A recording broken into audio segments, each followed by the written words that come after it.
Chapter 5. A Night to Remember. Sondra sat down and we began chatting and eating. My mouth exploded in orgasm, if that was possible. New sensations opened up like wild desert flowers thirsting for rain. It felt like certain nerve centers in my brain, ignored since birth, were now unlocked. It sounds bizarre to say, but I felt like I'd been dwelling in the culinary shadows, or even sewers, my whole life. The night was a rebirth for me, on many levels. When I looked over at Liam, I was shocked to find him staring straight at me, with daggers in his eyes. I smiled incredulously. He looked away and then back at me before glancing at Sondra. It went on like this for the rest of the night. Luckily for me, Sondra paid little attention to him. As we ate and talked, I discovered a lot about my newfound friends. Sondra described herself as a hedge witch. This fascinated me no end. It also fascinated Liam, who butted into what I thought were private conversations. She also explained how she was writing a pagan cookbook and was testing recipes for the annual berry festival. Delia butted in this time. "This will be her first entry. She's usually so shy, so we're behind her 100%. I had to take the opportunity to flatter her. "Well, this food is heavenly, so I'm pretty sure you'll win." She blushed and sipped her limoncello before saying, "I don't know. We'll see. I'm glad you like it." I wanted to grab her, throw her over my shoulder, and take her away to my cave, like a Neanderthal. Trying to behave myself became a gargantuan effort. Then William finally asked Liam what kind of writing he did. He responded like an animal caught in quicksand. Well, I came here to, get a feel for the writing process. I guess you could say poetry, but I'm not, published or anything." I've always been annoyed with people who say, a lot. It's like they're saying, I don't want to tell you or don't know. So make your own conclusions. Do the work for me. Stanley was getting soused, which made him even more hilarious and ambiguous. He oscillated from priggish to hypersexual to over-masculine, sometimes within a 5-minute time frame. He fawned all over Liam, though, and treated me with a little suspicion. I didn't know if it was the alcohol or if he'd picked up Liam's vibes. "Poetry, of course. You seem so sensitive." His eyes took a long time to open and close, and he staggered even while seated. Alan laughed raucously and slapped him on the shoulder. He seemed to enjoy slapping the backs of men, and Delia. "Leave him alone, Stanley. Besides, you should go home before you turn into a puddle." "What do you mean, leave him alone? He's a man. Why can't he take it?" Then Stanley leaned in and gave Liam a slow wink. He was clearly mortified. "Don't worry, Liam. I'm just taking the piss." He polished off his drink and became upset when Alan stood up and tapped him on the shoulder. "Come on, old man. Let's get you home," Alan said kindly, and tried to get him to stand. No, I promise. No more drinky poos. Give me water." He pushed the glass away and then held his finger up to his lips as he stared straight at April, who giggled. "You'll be sorry in the morning, Stanley," she almost whispered. Stanley continued shushing no one in particular. Maybe it was himself. Alan tried once more, but William intervened. "Just water for the rest of the night. Then you can stay. All right, buddy?" Stanley chuckled to himself and nodded. It was time for the readings. William got up and started us off with a wonderful poem about his wife. It was all I could do to keep from weeping. Everyone shushed each other as he cleared his throat and read from a battered notebook, head tilted back as he peered down his nose through his glasses. "The Lone Swan, by yours truly." He smiled with his eyes before he continued, in his soft, cracked leather voice. "Drifting through the bulrushes at sunset, nodding at his reflection in the golden surface, the lone swan spends yet another evening without his beloved at his side. After a day of foraging along the borders of the quiet lake, weaving in and out of the willow branches that dip gently, he prepares to retire to his lonely nest, calling out one more time, in case his love had returned and lost her way home. Every night was another death without her, a long pause with no reprieve, save for the shadowy memories of their time together. The days full of warm sunshine, quiet contemplation, and the depths of a bond that ripples throughout eternity, all coalescing into the divine sorrow which continues its haunt until the dark takes him to be with her once more. Until then he drifts aimlessly over the lake, calling and weeping among the willows, nodding at his reflection in the golden surface. Yes, it will be soon. William placed the notebook on the table and sat down quietly, while we all clapped and wiped our teary eyes. The only dry eyes belonged to Liam, which annoyed me at the time. Stanley wept into his colorful scarf as he mumbled, "Bravo," over and over, stopping once to blow his nose. April leaned over and squeezed William's arm. It was obvious that he was uncomfortable being emotional in front of others, but it was clear that they all loved him so much, and I'm sure that it was their love that sustained him. I truly believe that if it hadn't been for the group, William would have followed his wife soon after her passing. I saw Sondra dabbing at her eyes, but did my best not to show that I'd witnessed it. I've always been funny about being in the presence of weeping women, not that I don't have a heart. You never quite know what to say or what to do, apart from just being there for them. Men, they can bawl their eyes out and it doesn't bother me a bit. I just slap them on the back and say, "Come on, chin up." When Sondra started smiling, I looked up and saw Alan preparing to read his poem. He had one foot up on his chair, and he fumbled through the pages of his leather-bound journal.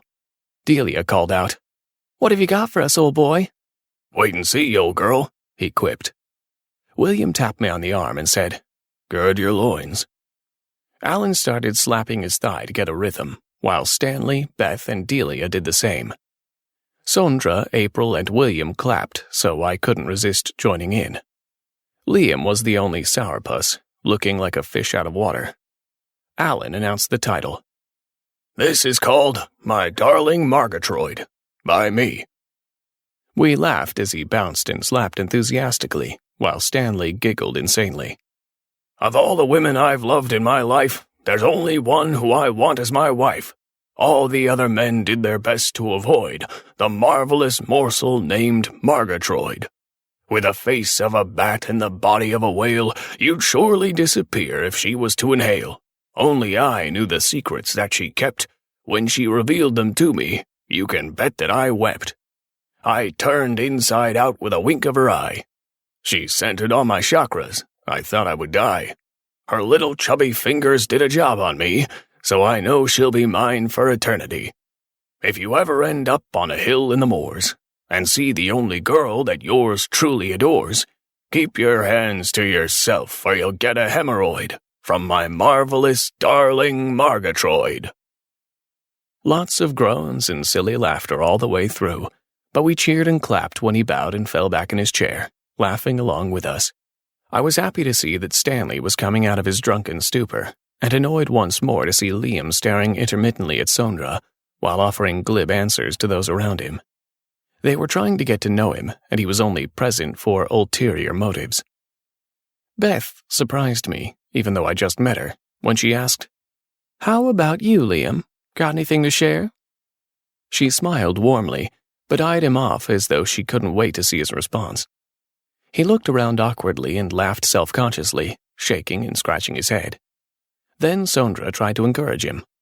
"Why not? Did you bring anything?" He blushed crimson and slowed the shaking of his head. "No, sorry. I didn't think. I wasn't sure." "William, we have to put that on the flyers. I've told you before," Delia scolded warm-heartedly. He sighed and shrugged his shoulders. "I don't like to scare people off, at least at the beginning." "Right, let them settle in, then strike," Stanley added, giggling and chortling. Sondra asked me, "Did you bring something, Gavin?" Anything for Sondra, anything at all. But I winced when I thought of those crude pages and the half-assed attempts at wit. Sorry, no. But I will next time. My mind scrambled to figure out what I would write in the meantime. "Okay, but I won't let you off the hook." She smiled and patted my hand. Stanley suddenly stood up and leaned with both hands on the table, staring straight at me. Slurring only a little now, he asked, "Would you like to hear one of my meager attempts?" He straightened up as best he could, while tossing his scarf over his shoulder dramatically, keeping his eyes squarely on me. Yes, I would, I stated emphatically. It would be an honor. I meant it, but he squinted suspiciously at me. Are you taking the mickey? Not at all, really. I'd like to hear it. I'd like to hear everyone's stuff. I did my best to show true diplomacy and sincerity. All right, but I warn you, it's not pretty. Stanley, are you sure? April asked in a voice that sounded far away. Of course. Do you think I'm liver-lilied? I mean, liver-lilied. You mean lily-livered, Beth corrected him. He spun around to face her while sticking his nose in the air. That's what I said. Thank you all the same, my dear lady. With that, he plucked a crumpled note out of his pants pocket and unfolded it carefully, with his tongue out in concentration. After turning it this way and that, he triumphantly shouted, "Aha!" before launching into it. This piece is about a rhinoceros. He giggled at himself, then stopped suddenly, like he'd been jolted with a cattle prod. Hiding, by Stanley Montague. Now pay attention, everyone. He pointed and waggled his finger around the circle, then stopped at me. William interrupted. Just get on with it, Stanley. Everyone laughed, including April, with her index finger over the center of her lips. All right. Here we go. He posed and took his time to prepare. Oh, rhinoceros, so black and rare, with your hide so thick and your tough horn to ward off your enemies. Do you ever care, rhinoceros? Do you mind those little beaks pecking and picking all along your back? I see you in repose, so strong and proud, against the backdrop of the setting sun. Oh, how I would dearly love just a speck of your invincibility, your ability to stand tall against the world. Not one to panic with your head in the sand, like the cowardly ostrich, which runs and hides at every turn. Your powerful masculinity eclipses the frivolous feathers of that flighty fowl. Oh, how I'd die to crawl into your skin, your thriving husk, your hardened shell. To be strong, to be invincible, to deflect the poison arrow shot by the sniveling snipers. Yes, it would still be hiding, but in the most wonderful skin, the most wonderful beast.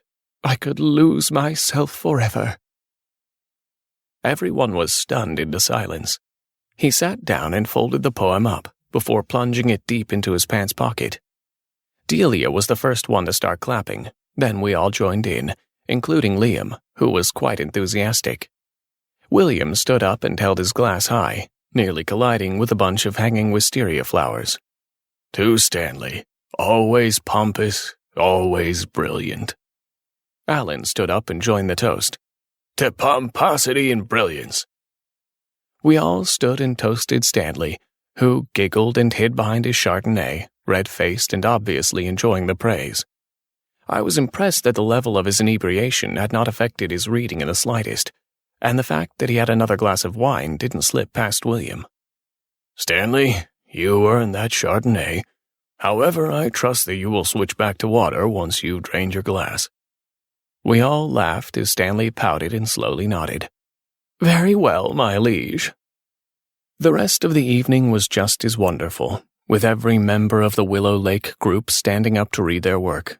April was shy to read in front of Liam and I, but she read her piece in a strong voice, at least as strong as she could muster. It was about the approaching winter and how she welcomed it with open arms. Beth spoke of those less fortunate and how we all need a helping hand at certain points in our lives. Delia was surprisingly tender and melancholy, with her poem about her father. I truly felt her sorrow over the fact that they hadn't reconciled before his death, with the line, "All those slammed doors forever bolted." Then Sondra rose out of her chair like a flower rising to meet the sun. She seemed a little nervous, but not too afraid to share. The notebook she read from was thick with post-its and other pages sticking out. She flipped to somewhere in the middle and glanced sideways at me with a shy smile. I could have died. Every small gesture and movement seemed to be attached to my heart with silver thread. She looked out over the group and announced the name of her piece. This is called The Feast in the Forest, which is the same name as my cookbook, as some of you know. She blushed as she smiled at the group, before going on. It's an invitation to Cernunnos and Ceridwen, as Lord and Lady of the Forest. An excited murmur swept through the group. Liam's eyes were so focused on Sondra that I thought they might eject and zoom right up to hers in an attempt to merge. I understood how besotted he was with her, yet it made me angry at the same time. I had never been competitive when it came to women, as I had never been put in that position before. Even though I felt a strong connection with her, the idea of this boy winning out made me ill. I had to keep reminding myself that overreacting to his zealous behavior could ruin my chances with Sondra. When I looked back at her, our eyes met, and I smiled reassuringly. I want to fill you all in so you won't be confused. I want the deities to assist with the creation of this book, as well as my friends, Beth, Delia, and April. The women clapped and nodded encouragingly. I had already decided that this group was exactly what I'd been yearning for all these years. Like a ready-made family, complete with colorful characters, intellectual stimulation, and deep friendship. That was the moment when I realized that I would never leave Willow Lake, even if nothing ever eventuated between Sondra and myself. She went on with her poem, enchanting us all in the process. A feast in the forest. In the light of the waxing moon, as the days begin to shorten and the nights begin to lengthen, I call on thee, Ceridwen. I call on thee, Cernunnos, Lady of the Cauldron, Lord of the Forest. I call on thee to guide us through our venture, to inspire our taste for your earthly delights. We will meet at the cauldron, buried deep in the forest, to pick from the vines, to gather from the fields, to pluck from the trees, to dig from the earth, to fish from the waters, to hunt from the skies. We ask that you feed us and fill our baskets, Lord of the Forest. We ask that you inspire us and keep the fires burning, Lady of the Cauldron. Allow us to share your earthly delights, Lord and Lady. May you live eternally in our hearts and minds. May we never thirst. May we never hunger. May the creatures of the earth give of themselves willingly. May the creatures and the earth be replenished forevermore. May we always be in your divine presence, Lord and Lady. So mote it be. Blessed be. Now you might think that I'm exaggerating here, or that it must have been the wine, but throughout Sondra's reading, the wind picked up and gently swirled around us like something was being summoned. When I looked around the table, I saw that everyone was just as entranced as I was. I could smell berries, herbs, and spices on the breeze, and felt energized in a way I had never been before. It was as though a new door had been opened. It's been open ever since. I had always thought that pagans and New Age people were a bit dippy. Not that I was ever particularly religious or atheist. I thought that this level of spirituality was archaic and irrelevant. That attitude dissipated during her reading. While everyone cheered and toasted each other, I looked over at Liam one more time to see him gazing adoringly at Sondra. When I looked back at her, I noticed that she was becoming quite uncomfortable with his attention. Then the double doors flew open, and Mina stepped into the courtyard, obviously seething. Liam, can you please take me home? She eyed the group and smiled apologetically. It's late, no one's coming in. I'm tired, and I don't want to walk home alone. William stood up. I can take you, Poppet. It's not a problem. No thanks, William. I want Liam to take me. She glared at him and tilted her head for emphasis. Liam squirmed and frowned. He rose slowly, but it was obvious that he did not want to leave. Well, I guess I'd better take her home. Nice to meet you all.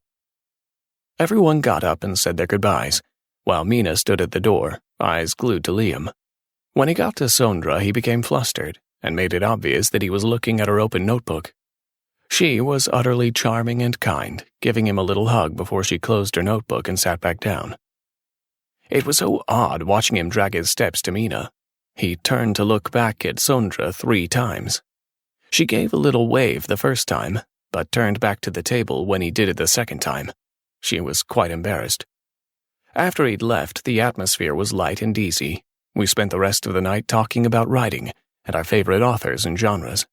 I was in seventh heaven, not only for the company, but the food, the wine, the surroundings, and most importantly of all, for having met the angel to end all angels. When it was time to leave, Sondra offered to drive me. I was ashamed that I wasn't the one with a car. I'd sold my own car before I'd left for Willow Lake, not so much for the money, but to appease the vagabond inside. I loved feeling footloose and traveling without a care. Meeting Sondra changed all that. Now I was kicking myself for being such a free spirit. She chastised and teased me as we got into the car, after I'd apologized for not being the one driving her home.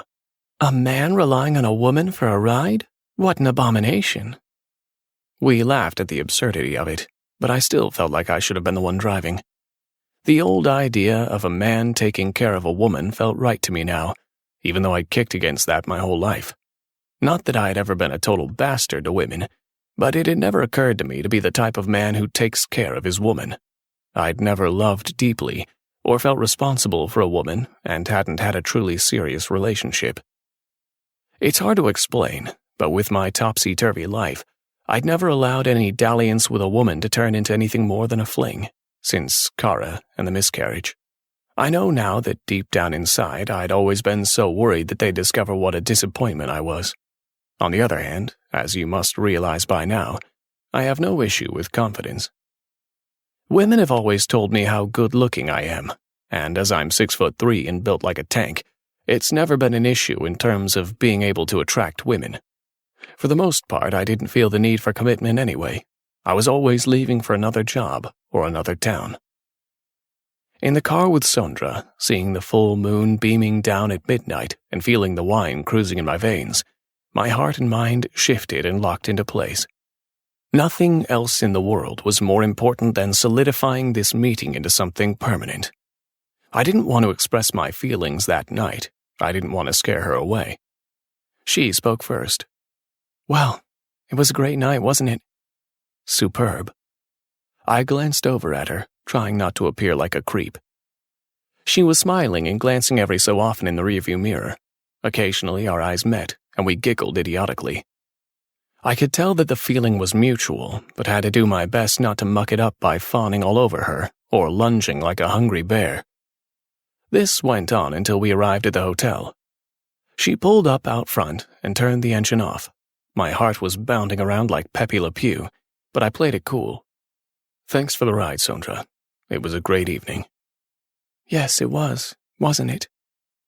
She paused then, undid her seatbelt, and turned to face me. I don't know about you, but I feel as though we've known each other for a long time. It's like we've met before. I know that sounds like a cliché, but I sense it strongly. I could have kissed her for doing what I had no balls to do. It was such a relief, and I found myself nodding enthusiastically, maybe even a little too hasty. It's a cliché, but who cares? Just because something's been done before, even if it's been done to death, it doesn't detract from the potency of the experience when it happens to you. I felt like an idiot for rambling on like that, but it piqued her interest, and she became more enthusiastic. Yes, that's right. Besides, everything's been done before, hasn't it? So we might as well just chuck it in and call it a day. Nothing is ever new. We laughed and stared into each other's eyes. I'd never dared to do that before, and was surprised at how easy it was to maintain it with Sondra. All our longings and hidden desires were surging like lava flowing just beneath the surface, kept at bay only by our contrived sense of decency. I couldn't stop the words that started flowing out of my mouth. The lava had found a new path. No matter what, I want you to know that I've never felt like this before, Sondra. You might think that a man like me uses women up and spits them out, but you'd be wrong. It's not because of your beauty, even though that's a wonderful bonus. There's just something about you that's hooked me in. This whole place is doing it to me, but you're the biggest lure. When I first saw you, I felt like something clicked inside me. It's like I've been looking for you my whole life, and now I can stop wandering. I was glad to discover that she was not an overly emotional person, but it was clear that what I said meant something to her. I had gone out on a limb, which was a first for me. It felt damn good. Wow, that's the nicest thing anyone has ever said to me. She reached out and touched my forearm tenderly. Without thinking, I grabbed her hand and brought it to my lips. Before I kissed it, I looked at her and saw that she was biting her lip in anticipation. That was my cue to go ahead and plant one firmly on the top of her hand. Then I wrapped her fingers up in mine and smiled at her, wanting to do so much more, but hanging back to let her lead the way. She leaned over and stroked my face with her other hand. What a sweetheart, I mumbled in a stupor. Another pause as we stared at each other, finally collapsing into another fit of giggles. Oh my God, this is so surreal. She shook her head and flicked her long curls over her shoulder. Exactly. Listen, Sondra, I don't want to treat you like some girl I took on a cheesy date. I think that if I invite you up to my room, it'll cheapen the whole night. She nodded, but then added, It wasn't a cheesy date, and I'm no girl. I'm 40, even though I hate admitting it. Well, I beat you. I'm 42, and you don't look a day over 30. It was true, not that it mattered. I still had a hold of her hand and decided to kiss it once more, then started making my way out of the car. I let her go and said goodnight. Then she started rifling through her purse. Hold on, let me give you my number. She pulled out a receipt and scrawled on the back of it before handing it to me. Thanks. Can I call you tomorrow? Is that too soon? She laughed as I stood up, then leaned in to get one more look at her lovely face. Not at all. I'll be looking forward to it. Maybe you can come for dinner, if you're not too busy. Definitely. I'd love it. Me too. Well, thanks for the ride. She nodded as I closed the door. Then she waited for me to get to the sidewalk before taking off. I stood there for at least 5 minutes before I went up to bed, teleported by all the wonderful feelings and sensations that washed over me. Before I go on and tell you about the wonderful Sunday with Sondra, let me fill you in about what happened when Liam took Mina home. Once again, this was all told to me much later. Mina had apparently been spying on Liam during our dinner in the courtyard. She was almost hysterical in the car. It was a rental, and Liam freaked out over the fact that she kicked and screamed for emphasis. He kept yelling at her to take it easy, but she wouldn't listen. Apparently, it went something like this. I saw you drooling over you, bastard. I don't give a flying fuck what you saw, Mina. This was never a relationship, and you know it. Oh, really? Then what the hell was it? I thought we were kindred spirits. With that, she punched the console in between them and stomped her feet. Stop it, you psycho! Liam wondered how he was going to resolve this one. You're a shallow prick. Oh my God, why do I always fall for assholes? Another round of stomping. Mina, I'm gonna drop you off, and then that's it. I can't deal with your shit anymore. He said it calmly and retained his cool until she shocked him with her next statement. Liam, please. I wasn't going to tell you because I was going to get an abortion, but... She burst into a flurry of tears and curled up into a ball on the seat. Liam had to make sure he kept steering straight. Then he pulled over. He was 99% sure she was bluffing and 100% sure he was going to dump her as soon as he knew the truth.